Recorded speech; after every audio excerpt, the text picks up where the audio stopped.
Hello, my name is Bav and I'm the training specialist for PixelPoint. This is the forced questions training. Today we will be looking at how to add a forced question to PixelPoint and an overview of what a forced question consists of. To find forced questions within Backoffice, you can search for it with the search bar and it will appear on the tree diagram under Products. Or you can go straight to the tree diagram and find it under Products. A forced question is a question that pops up when you select a certain item that requires a specification such as toppings. As the name suggests, a forced question is not optional, therefore needs an answer to ensure that the desired modifier has been applied. In some cases, the forced question may need multiple answers such as burger toppings. In other cases, there may only be one answer. For example, would you like to add an apple pie to your order for $1? It is up to you to determine when and where to apply a forced question. If your menu offers an item that has the terms "your choice of" or something along those lines, then you know this item requires a forced question. When creating a forced question, step 1 is to give the forced question a name. You will have multiple forced questions programmed into PixelPoint, so give each forced question a recognizable name.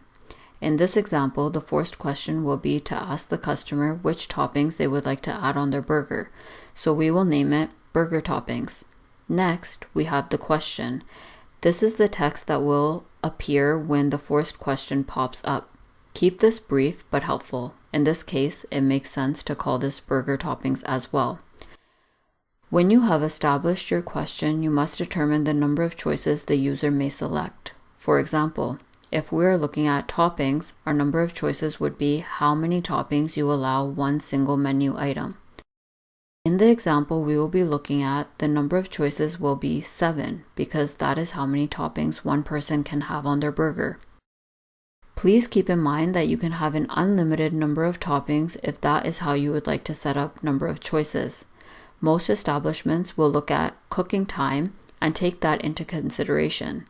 So if we were looking at pizza toppings, the chef may want there to be a limit on how many toppings are allowed on the pizza because of how long it would take the pizza to cook. Minimum number of answers is how many toppings the burger must have.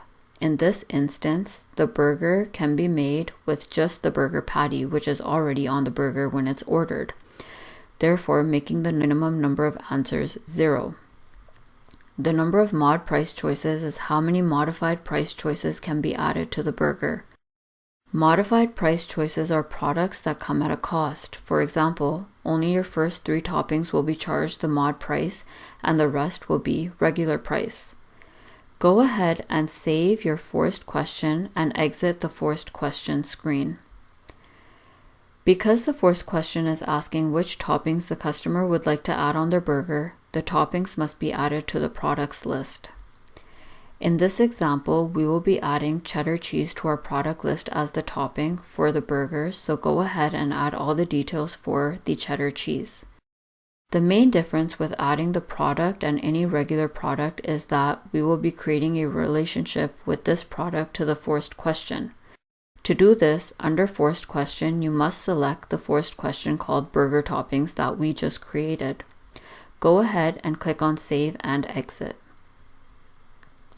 Next, you must add the toppings as an answer to the forced question. To do this, open the forced question form and in the answer list, add cheddar cheese from the list of products.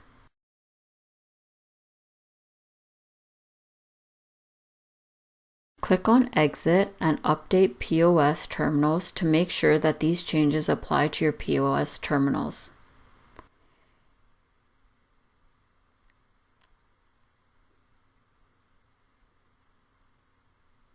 Now we will jump into our POS to see how this forced question works.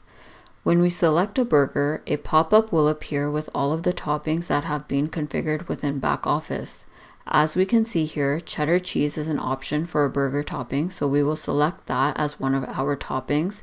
And because we added 7 as our number of choices, we can only add 7 toppings to our burger. I'm trying to select other toppings, but the system will not let me because the max number is 7. Once we're happy with the toppings, we can go ahead and click on OK. Here we can see the toppings we selected. Cheddar cheese is the only topping selected that had an additional cost, and the rest of the toppings are free, making our total $23.24. Let's go ahead and finish this order to see how it appears on the receipt. Click on Finish and select the method of payment. In this case, we will apply cash. As we can see on the receipt, the burger is $22.99 and the cheddar cheese is 25 cents. So we have successfully added a forced question to our order. That concludes this session on Pixel Point forced questions, and look out for future videos.